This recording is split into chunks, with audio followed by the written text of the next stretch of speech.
When we talk about adaptations, we're talking about characteristics that allow animals to survive in their environment. It can be structural, physiological, or behavioral characteristics. Peter, we're going to talk about a few crazy ones, okay? Ready. The Alaskan wood frog. This is a cute little guy, and what he does is he turns himself into a frog-shaped ice cube when the temperatures drop. Mm-hmm. So instead of hibernating like many animals do to survive the cold, these frogs find a burrow and freeze. And literally, all their bodily functions just stop working. Digestion, respiration, even their heart stops beating. And then spring comes, the weather becomes warmer, and they slowly thaw. They wake up and begin feeding and mating. Peter, this reminds me of the freezing iguanas in Florida that were dropping from the trees. Did you hear about that story? Yeah, last couple months ago. Yeah, it was a cold winter in Florida this year, and apparently it got cold enough where the iguanas were found to go into a dormant or cold, stunned state. And then they would drop from the trees where they were living. So you're walking around and you see iguanas lying on their back with 4 legs up in the air, like looking like they're dead, but they're not. And they remain breathing with their critical body functions still operating. And then they thaw out and wake up when the sun warms their bodies. So it's different than the Alaskan wood frog I was just talking about. This is not an adaptation. Iguanas are invasive to Florida.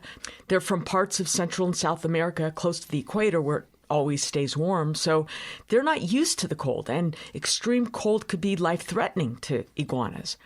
Anyway, they were warning Floridians that if they see iguanas lying on the ground or on the street or sidewalk looking like they're dead, they're not. So don't pick them up, don't move them, don't throw them away like trash, because when they warm up and wake up, they're not going to be happy. No.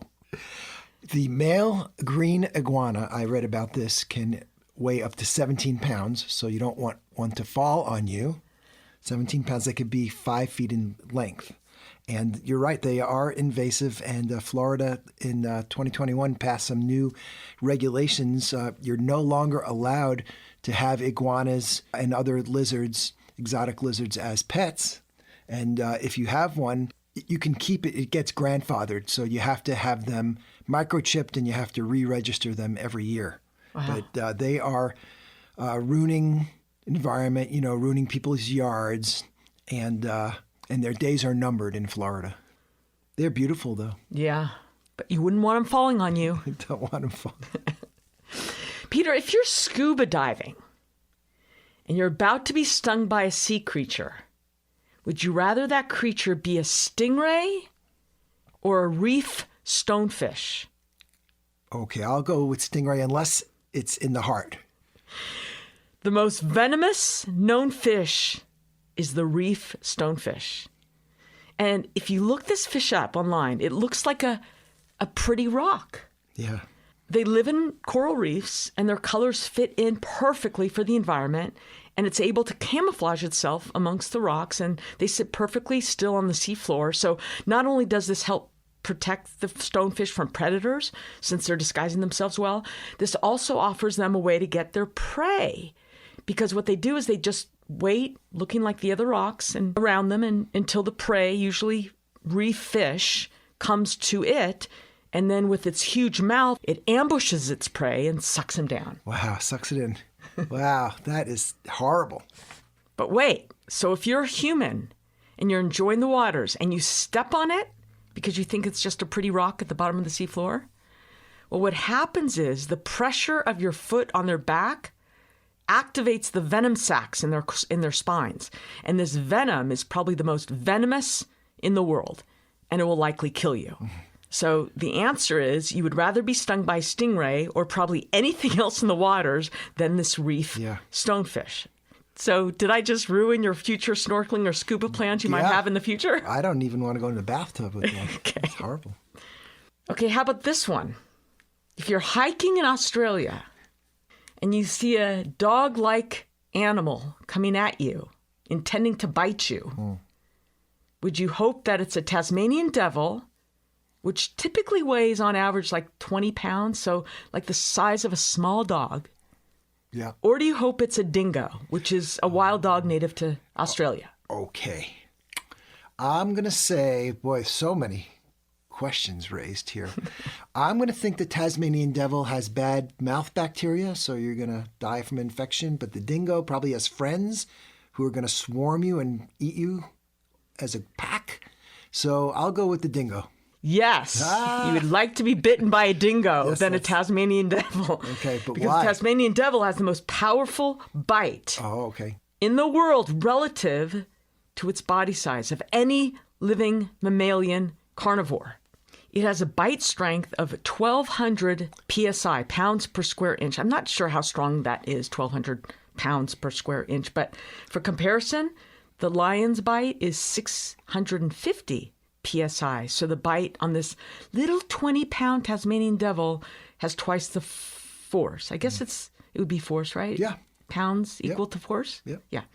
And by the way, the hippopotamus has the strongest bite of all land animals at about 1820 psi. Mm-hmm. We knew a dog that lived in a neighborhood, a little dog, and had a pretty strong little bite and had an affinity for like shoes and jeans. And, yes.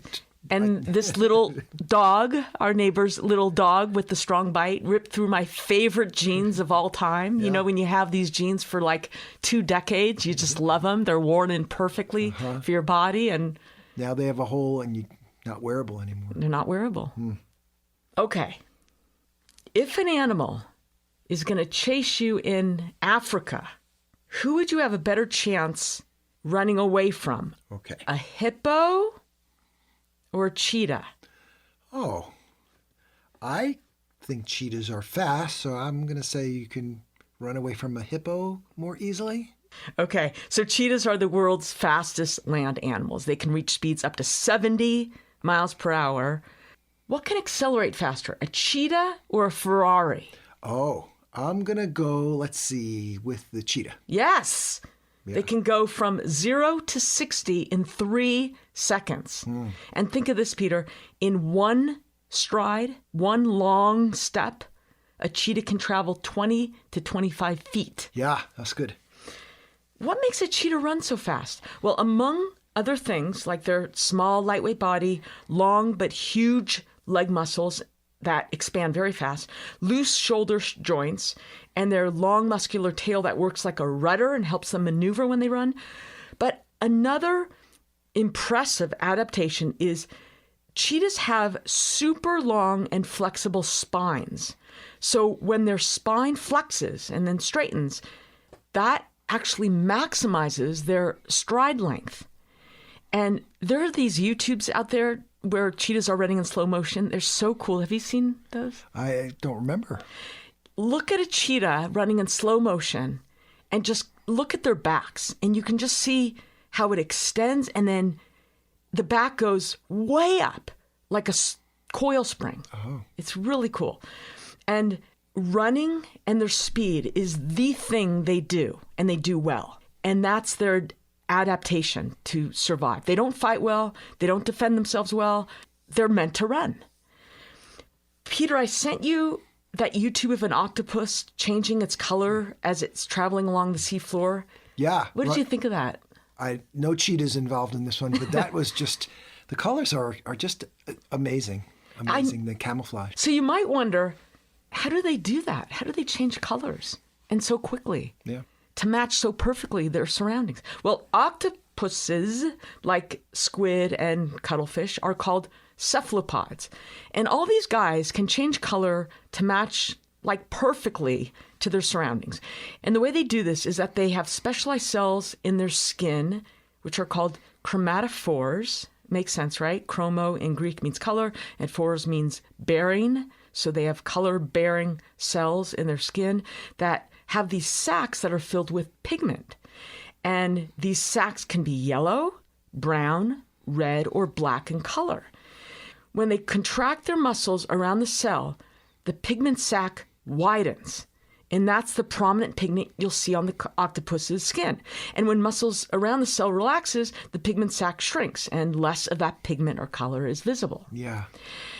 Octopuses typically live on the bottom or, just hovering slightly above the seafloor, so they can be cruising along, and they can use their chromatophores to change their color of their skin to blend in with their surroundings. So they're camouflaged, and they camouflage themselves into the rocks and corals, and they can also change the texture of their skin to try to match the texture of the surroundings. Is that cool or what? That's pretty neat. Wow. So now you know all about chromatophores. Thank you. And one animal here in the Sonora Desert that we come across every now and then that did not exist in the Southern California desert is the javelina. And indeed, javelina are native to the Arizona Sonora Desert. And Peter, after we saw that family of javelina last month when we were out walking, Yep. I was curious to know specifically what javelina eat and if they need to drink water, right? And assuming they eat cactus, how they eat these sharp plants without hurting themselves. That's interesting. Yeah. And before I get into the javelina's adaptation, why don't you tell the listeners about our walking paraphernalia when we take the dogs outside in the mornings? Like, what's that thing in your pants that you whip out in case someone... Okay. Well, it's true that even on residential sidewalks, you're usually surrounded, unless you're downtown, surrounded by shrubs, and that is a lot of cacti and a lot of sharp things, and particularly the cholla variety of cacti, and there's a couple of different varieties here. They have a tendency to sort of give off little versions of themselves, right? I don't know exactly the term, but they are very clingy.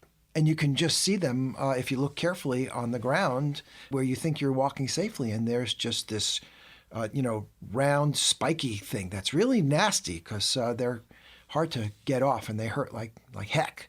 So and they're fine. They're very, very fine, right? They're fine. And to get them off, you just don't want to touch them. So you need to use a tool. Right. And I am aware of 2 tools that people carry with them. So now I'm carrying my needle nose pliers, maybe 4 or 5 inches. And sometimes we let the dog carry it in the pouch, but usually it's my pocket. And that is helpful to grab or flick the little nasty off your foot or dog's paw. And some people advocate using like a hair comb, and that works nicely too. I've seen that. So that's our adaptation to getting around. So tell me about the javelinas. Though. Okay, but wait, let me go back to that because that's a very important point. It's better than, like you said, it's very sticky. So if you try to remove it with your hands, it's going to be stuck into you. Okay. And if you try to just break it off, you have the risk of breaking off a little piece into the dog's paw or into the dog's skin. And then you still have to get that thing out. Right.